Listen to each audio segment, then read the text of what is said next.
नमस्कार प्रेक्षकांनो. सावळ्याची जणू सावळी या मालिकेमध्ये खूप जबरदस्त आणि भयानक ट्विस्ट आता आपल्या सर्वांसमोर येणार आहे. हो प्रेक्षकांनो, मालिकेचा आत्ताच लेटेस्ट प्रोमो रिलीज झालेला आहे आणि त्या प्रोमोमध्ये खूप धक्कादायक आणि थोडीशी आनंदाची बाब दाखवण्यात आलेली आहे. हो, आता ज्या सारंगचा ॲक्सिडेंट झालेला आहे आणि या सारंग विषयी आता खूप काही आठवणी आठवत आता मात्र स्वतः सावलीने सारंग समोर प्रेमाची कबुली दिलेली आहे. ती विसरून गेलेली आहे. सारंग जेव्हा तिला मिठी मारतो की तिचं व्यंकटेशशी लग्न झालं असं खोटं सांगितलेलं आहे आणि सारंगने सुद्धा खोटं सांगितलं की सारंगचं लग्न झालेलं आहे.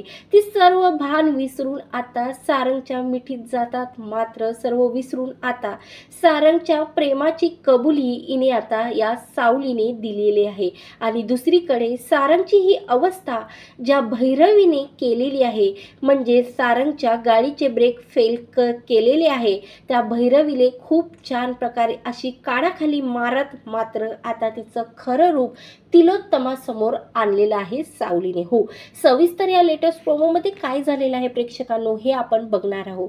म्हणून त्याआधी तुम्ही जर माझ्या चॅनलला सबस्क्राईब केलं नसेल आणि तर सबस्क्राईब करा, व्हिडिओ आवडल्यास लाईक आणि नक्की शेअर करा. इकडे मात्र जेव्हा आता आज सावली खूप घाईघाईत आता सारंगचा ॲक्सिडेंट झालाय असं कळल्यानंतर आता सारंगला भेटण्यासाठी आलेली आहे. मात्र आता भेटण्यासाठी आलेल्या सारंगला जेव्हा ती भेटायला जातं तेव्हा आता तिलोत्तमा तिची नेहमीप्रमाणेच आडवी येते आणि बोलते की तुझी हिंमत तरी कशी झाली माझ्या मुलाला भेटायचं नाही, मी तुला सांगतो दूर राहा तिच्यापासून. आणि आता इकडे अमृताला सांगताच अमृता आता सावलीला सांगते की तू चालली जाय, खरंच इथून बाहेर जा, तू इथं थांबू नको. तेव्हा आता सावलीचं तर खूप मन असतं की आपल्या नवऱ्याकडे थांबावं, त्याची काळजी घ्यावी आणि देवाकडे त्याच्यासाठीच प्रार्थना करावी. मात्र आता सावली नाईलाजानं तिथून निघून जाते आणि त्यानंतर इकडे मात्र जगन्नाथला सर्व काही सांगते की कशा प्रकारे आता ॲक्सिडेंट झालेला असतो. तेव्हा जगन्नाथ आता सावलीला दिलासा देते आणि सावली, खरंच हे एक कुणाचं षडयंत्र तर नसणार ना, त्या भैरवीचं तर काही काढ नसणार ना. तेव्हा आता सावलीचा चेहरा पाहण्याजोगता होते आणि आता सावली लगेच इकडे अभिला विचारते की तुमचा ॲक्सिडेंट कसा झाला बाळा अभि, सांग मला शांततेत. खरंच तुला वाटतं ना की तुझं सुपर हिरो लवकर बरा व्हावा आणि तुझ्यासोबत पहिल्यासारखं खेळायला यावं. त्या अबीर बोलतो हो आई, मला असंच वाटते. मग सांग तुझा ॲक्सिडेंट कसा झाला. त्यावर अबीर सांगते की आमच्या गाडीचं ब्रेक फेल झाले, आम्ही आनंदात गाणी ऐकत येत होतो तेव्हाच आम्हाला समजलं, सारंग म्हणजे सुपर हिरोला समजलं आई की त्या आपल्या गाडीचे ब्रेक फेल झाले आणि माझा जीव वाचवता वाचवता त्याने स्वतःच्या जीवाला एवढी मोठी दुखापत करून घेतलेली आहे. तेव्हा मात्र आता असं स्वतःच्या मुलाचं भाषण ऐकून अक्षरशः आता इकडे सावलीच्या डोळ्यातून अश्रू येतात. तेव्हा मात्र आता लगेच हा जो काही आहे जगन्नाथ, आता जगन्नाथच्या लक्षात आलेलं असतं.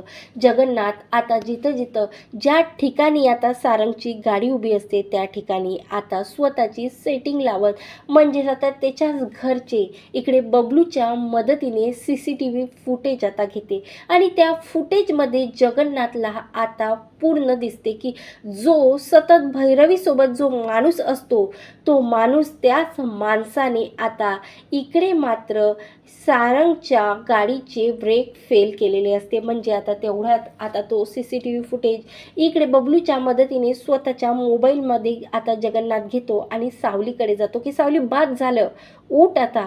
असं कितीदा त्या नवऱ्याला, तुझ्या नवऱ्याला आता दुसऱ्याच्या ताब्यात सोडणार आहे. त्यावर सावली बोलते की आई बाबा काय करू मी, सांगा ना तुम्ही. हे बघ त्या भैरवीने काय केलेलं आहे. आता तिथं मी आत्ताच बघून आलो, तिलोत्तमा घरी आलेली आहे आणि फक्त तिथं बबलू आणि इकडे अमृताच आहे. तू चल सारंगला भेट घे आणि त्यानंतर मात्र त्या भैरवीला आपण चांगलाच धडा शिकू. तेव्हा आता तो व्हिडिओ बघता क्षणी ज्या व्हिडिओमध्ये साफ साफ नजर येते, ज्या व्हिडिओमध्ये आता सगळं सविस्तर दिसतं की इकडे सारंगच्या गाडीचे ब्रेक फेल करते ती म्हणजे भैरवी. आता भैरवीचा गुंड. तेव्हा आता प्रचंड राग इकडे सावलीला आले असते. सावली आता लगेच इकडे आता जगन्नाथजी सोबत हॉस्पिटलमध्ये जाते आणि मोनिकाची नजर चुकवत सरळ आता ज्या ICU मध्ये आता इकडे सारंगला ठेवण्यात आलेलं आहे तिथं जाते आणि सारंग आणखीन सुद्धा शुद्धीवर आलेला नसतो. आता इकडे मात्र सर्व लोक त्याचा शुद्धीवर येण्याची वाट बघतात.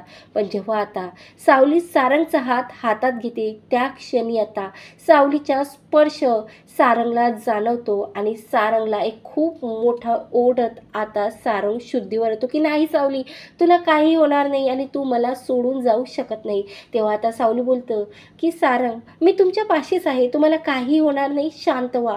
आता मोठ्या प्रेमाने सारंग तिला मिठी मारते आणि बोलते की सावली, मला सोडून जाऊ नको, माझं तुझ्यावर प्रचंड प्रेम आहे आणि मी तुझ्याशिवाय नाही राहू शकत सावली, मला सोडून नको जाऊ सावली, तू मला आता माझ्या या अवस्थेत माझ्या पाशी असायला हवं.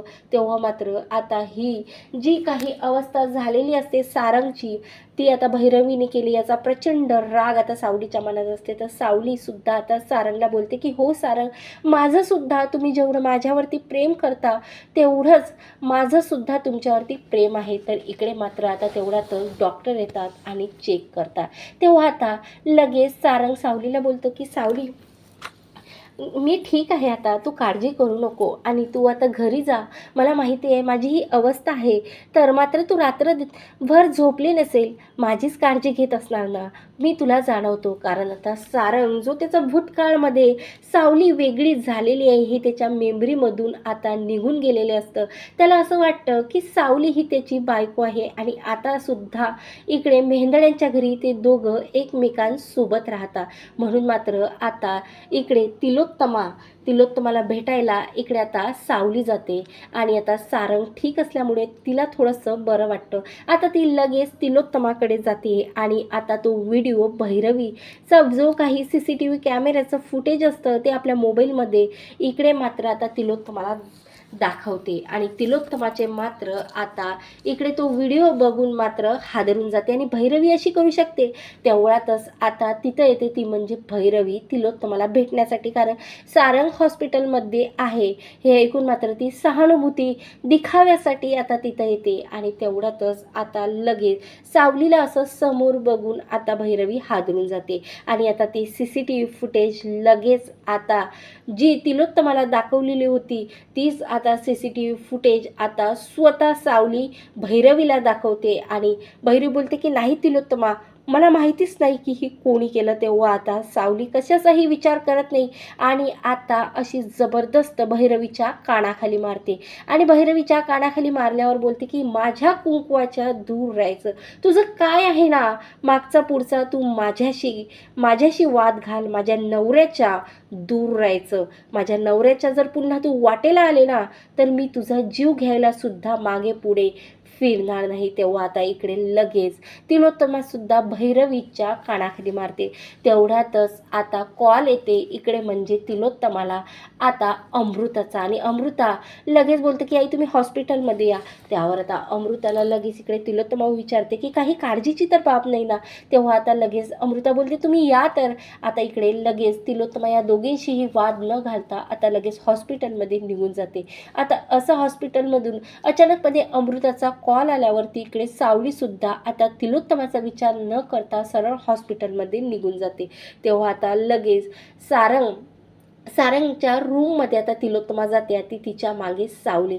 तेव्हा आता डॉक्टर सांगतात की तिलोत्तमा मॅडम मला तुमच्याशी बोलायचं आहे. तेव्हा आता तिलोत्तमा बाजूला डॉक्टरसोबत जाते आणि बोलते की हे बघा तुमच्या मुलगा आता ठीक आहे पण त्याची तब्येत अजूनसुद्धा क्रिटिकल आहे, त्याचा ब्रेनवर तुम्ही प्रेशर देऊ नका.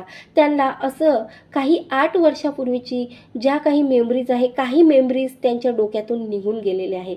म्हणून काही अशा वाईट गोष्टी चांगल्या गोष्टी असेल तर तुम्ही ते जे म्हणतात ना त्याला नेहमीच होकार द्या. तेव्हा आता लगेच इकडे आता सारंग त्याच्या आईला आवाज देते आणि बोलते की आई सावलीने जेवण केलं की नाही. तू सुद्धा जेवण केलं का नाही आणि माझ्यासाठी काय आणलं, अरे मला सुद्धा भूक लागली, माझ्या सर्व विचारात सर्व ते उपाशी आहेत पण पेशंटला सुद्धा उपाशी ठेवणार आहे का, असं कॉमेडी करत आता बोलते. तेव्हा आता लगेच तिलोत्तमा बोलते की हो मी आणलंय ना सारंग तुझ्यासाठी टिफिन.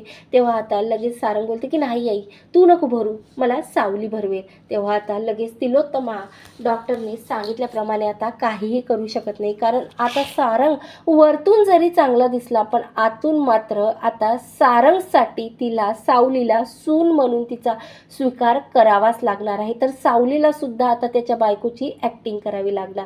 तर अशा प्रकारे आता एक बायको म्हणून आता स्वतः सारंगला ती घास भरवते. तर इकडे दुसरीकडे आता सारंगला सुट्टी झालेली असते आणि आता सावली बोलते की अमृता वहिनी मी निघतो. त्यावर आता सारंग बोलतो की कुठं चालली सावली, मला सोडून आता कुठंही जायचं नाही. बघ असं मी तुझा हातात हात घट्ट पकडतो आणि आता मात्र एक एक क्षण माझी काळजी घ्यायची हा, एका सेकंदासाठी सुद्धा मला सोडून जाऊ नको, असं बोलत आता सावलीला तिलोत्तमासमोर मिठी मारते. आणि आता लगेच तिलोत्तमा ना इलाजानं आता स्वतःच्या मुलाच्या प्रेमापोटी बोलते की सावली तू घरी चल. आणि आता सावलीला बाजूला बोलावत बोलते की हे बघ जे झालं ना ते सांगू नको. डॉक्टरने सांगितलं की तुझा आणि सारंग 8 वर्षापूर्वी वेगळे झाले, हे आता सारंगला काहीही आठवत नाही, म्हणून तू सारंगचं बायको व्हायची नाटक कर. त्यावर आता इकडे सावलीसुद्धा तिलोत्तमाला होकार देते. अशा प्रकारे आता मेमरी गेल्याचं कारण सही, पण आता पुन्हा सारंग सावली आपल्याला मालिकेत एकत्र बघायला मिळणार आहे. आणि अशी सावल्याची जणू सावली या मालिकेचे अपडेट बघण्यासाठी आत्ताच माझ्या चॅनलला सबस्क्राईब करा. धन्यवाद. जय गजानन.